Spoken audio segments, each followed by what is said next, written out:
So, oh my goodness, I think I didn't even notice that I already spent 2 hours and almost 30 minutes.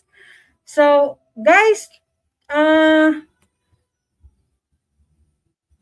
you so much for being here. And you heard me already about the prayer, my prayer request.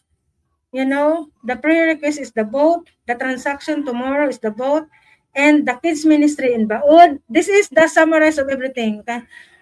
The boat, the tomorrow, the transaction tomorrow, my tomorrow, the transaction tomorrow about the boat, that it, praying for that all will be okay, the documents and everything.